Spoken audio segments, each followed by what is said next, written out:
Greetings and salutations, everyone, and welcome back to Let's Play StarCon2, the UQM Masters.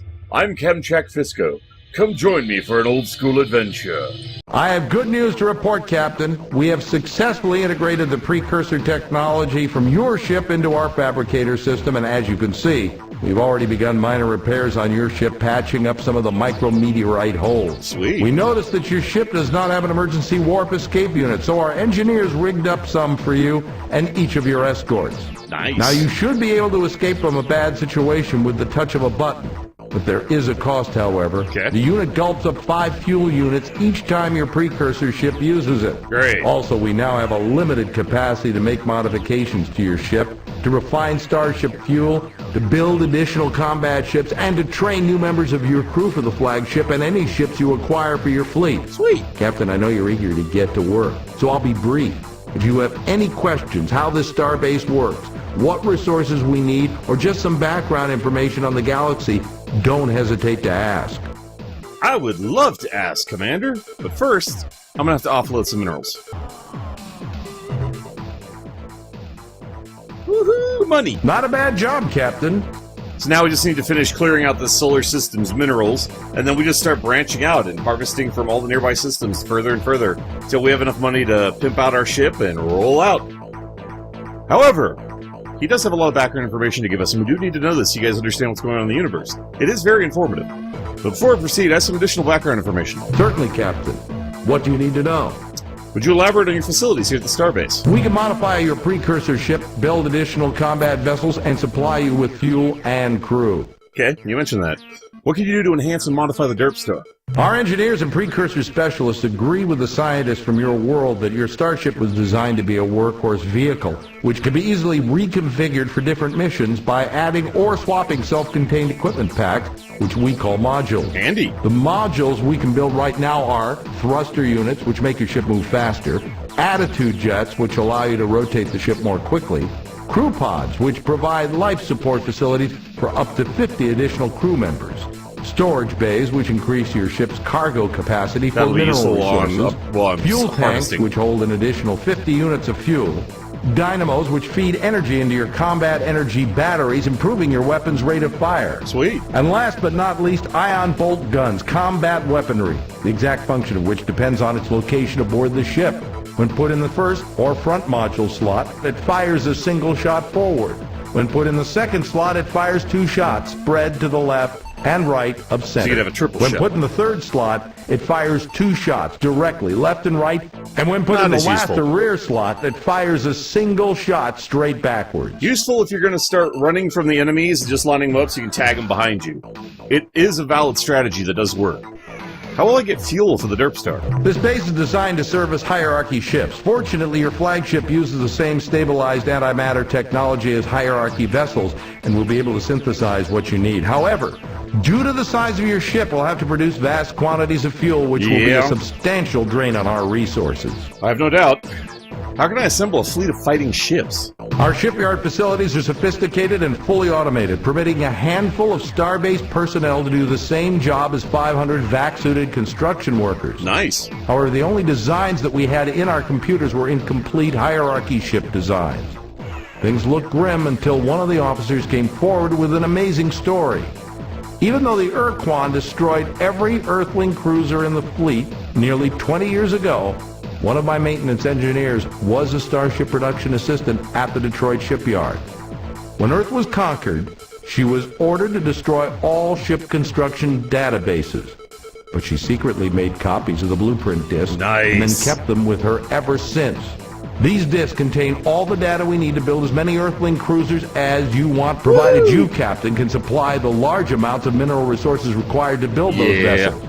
In theory, Captain, we could build alien starships here if we had designs for them. However, it's a well-known fact that alien vessels just can't be flown in combat without native starship captains at the helm. Yeah, that's true. How will we acquire these additional personnel for my ship? By the way, I just have to say, I love the music to this game, especially the 3DO remixes of them. We have almost 2,000 highly motivated, skilled professionals aboard this starbase, and every single one of them wants a berth aboard your starship. Limited to 2,000 people. However, each hand we lose to your ship means less manpower here at the starbase, and this is reflected in the crew RU cost. As long as you don't lose too many crew members to combat or planet exploration, the RU cost will remain static. But we have only so many warm bodies on this starbase, and if your needs for crew grow beyond a certain point, the cost could increase dramatically. Translation: not only do we need to ally with other races to be able to get other starships and access to their pilots, we need other aliens so we can get more people coming through this starbase so we don't have the 2,000 person limit. Would you please explain your resource allocation system? As you know, Captain, we've committed the entire output of this station to building your flagship and your battle fleet into the strongest force possible. However, our resources are very limited, and we feel you must decide how we are to spend our effort and materials. To aid you in making these decisions, we have implemented a resource allocation scheme.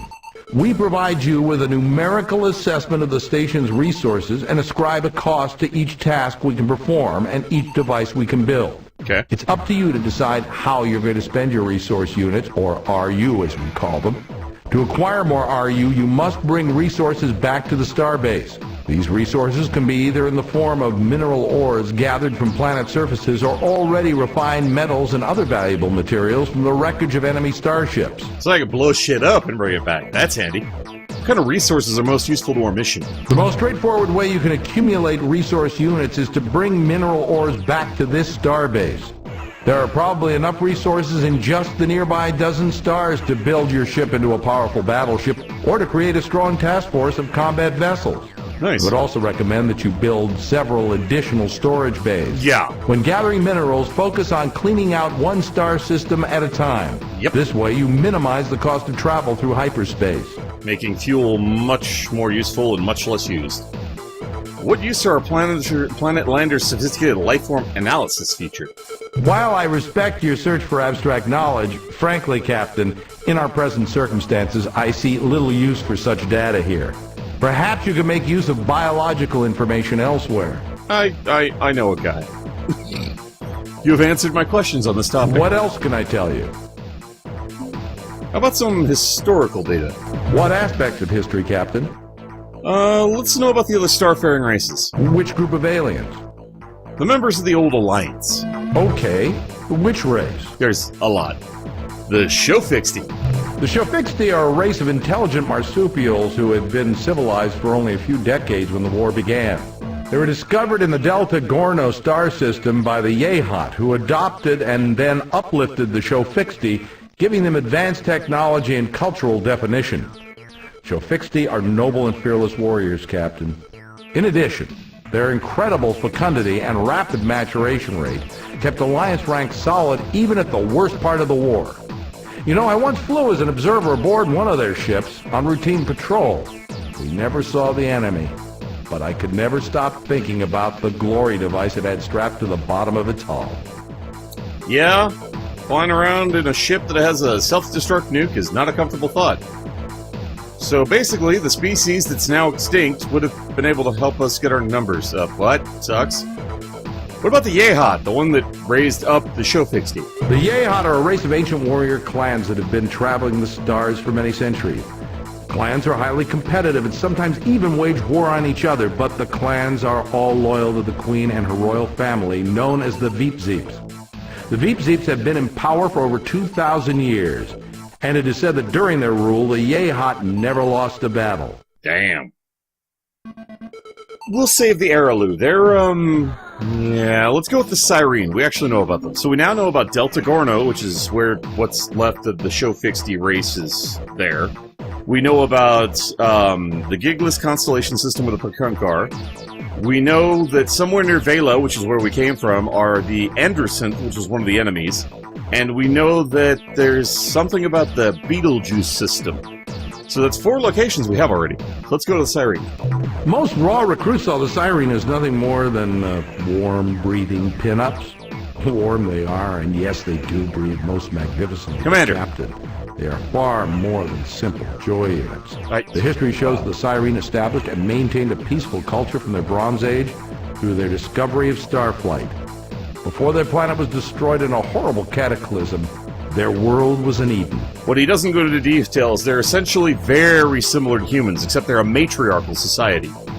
And, Well, you know, mostly women in charge, the horny idiot humans. You get the idea why he said the stupid shit he did. Anyway, the Mirna Mer. We didn't really get much of a chance to learn about those mechanical beings, but I'll tell you what I know. They're the product of a distant, unknown culture who sent a giant factory ark into our region of space many centuries ago. What if it was The Precursors? Mother Ark, that's what the Earth Press called it, turned out millions of robots and finally broke down. I don't know why the Mirna Herm didn't repair the Mother Ark. Maybe they can't. My personal guess as to why they were sent here is that they're on the leading edge of a colonization project.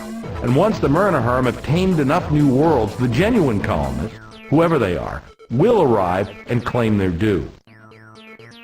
But they're a finite race because they're mechanical, they can repair themselves, but they can't create more. So, yeah, this war would have had a heavy toll on that species. The Jesu. The Jesu were leaders of the Alliance even though they refused to accept formally the title. I don't know if their silicon-based biology is just plain superior to our old carbon models, or if their fantastic intellect were the product of an ancient, peaceful culture. Whatever the reason, I'd rather be taking orders from a Jesu than any other life form, absolutely. One of the more amazing things about them was they never used hyperwave communicators. They could send messages naturally, and their natural hyperwave receptors were much more sensitive than even our best units. So they're a crystalline life form, and they're inherently able to send messages through hyperspace. That's frickin' awesome! Alright, the Araloo. I'd like to think I'm not a bigoted person, Captain, especially when it comes to allies, but there's just something about those Araloo that gives me the creeps. There's a reason. One thing I'll say for them, though, they possess some technique for moving really fast through hyperspace. They never let us know what it was, but sure beats the pants off our fastest ships. Yeah, the Araloo are the gray aliens from Mars. Yeah, they're not from Mars, but, you know, gray aliens. Oval eyes, big heads, those guys. And I just whacked the mic like an idiot. What other group of aliens are you interested in? The Battle Thralls. Which species? The Mycon. The Mycons are hard to get a handle on. In fact, I'm not sure any human has ever had a real conversation with a Mycon. What we know of them, we've learned from their corpses, which, I may add, have a nasty habit of coming back to life when thawed out from a decompression quick freeze. Lovely. Mycon ships seem to expend a significant amount of energy on life support. This is probably because the Mycon only thrive in temperatures close to the melting point of lead. Lovely. As far as we know, the Mycon are the only race to actively seek out the Urquan in order to become combat slaves. Wow. Okay, what he failed to mention there is the Mycon are sentient spores. Very large sentient spores. That's why they're really fucking hard to kill. The Spathy, we already know somewhat about them. Imagine facing a cowardly, mobile clam armed with a howitzer. You got a good idea of what it's like dealing with a Spathy. Yeah. Although they tend to avoid battles as much as their masters will allow, once in battle, a Spathy eluder is one tough cookie. I once heard a rumor, though I don't like to believe in it myself, that a rogue band of courageous Spathy broke away from the main Starfleet, painted their ships black with bright red stripes, and formed the Black Spathy Squadron, dedicated to performing brave and hostile deeds. Yeah, I don't buy that. Like I said, I'd have to see it to believe it. I'm right there with you. The Umga. It's unfortunate that the Umga fell to the Urquan so early in the war, because I suspect we would have gotten along well with those big blob creatures. At the very least, it would have been entertaining. We know them a bit better than most races because they were eager to talk with our ships before, after, and during battle. The Araloo intimated that they had a relationship with the Umga before the Urquan arrived, but I don't know any detail. So we need to find the Araloo because they have a lot of answers. The Andersons. Yeah, there's a reason they're on the other side, and it's our fault. When I was flying combat missions along the Corward Front, there was nothing we feared more than the Androsith hit-and-run squadron. Their blazer ships were more than a match for our cruisers, so we stayed clear of Eta Vulpeculae, their home star. Now we have another In addition, location. I think each of us aboard the ship knew deep down in our hearts that the Androsith had a damn good reason for hating us.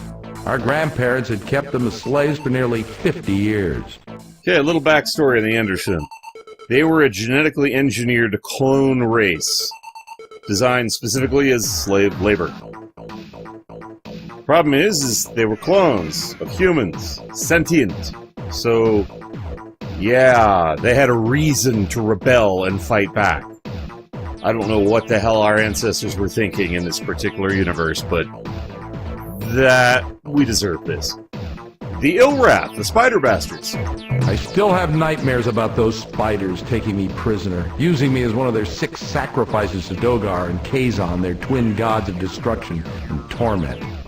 Those guys were almost as scary as the Andersons to those of us in Deep Space Patrol. Their Avenger ships could appear out of nowhere and melt a cruiser down to slag in seconds. Yeah, we've seen Luckily that. for us, the bulk of the Illwrath fleet was thrown against the Jesu and the Mirna Mer. That's a good thing. The Vux. The Starship Far Voyager under the command of Captain Jeffrey L. Rand encountered the Vux near Beta Mira. Although Another the details location. are hazy, it's generally accepted that Rand offended the Vux starship commander with an inadvertent insult. So we went to war with an alien species over insulting them with our opening sentence. Wow. That's colossal stupidity on a magnificent scale. My personal thanks to each and every one of you for tuning in. You all are awesome viewers. I really appreciate you taking the time to watch my videos. It means a lot to me, and I do hope you enjoy them. So you all take care of yourselves, and if you want to see more of me, keep up a video on the list, or stay tuned for more. Feel free to leave a comment below. Please remember to take that like button if you enjoyed the video. In the meantime, fare thee well, everyone.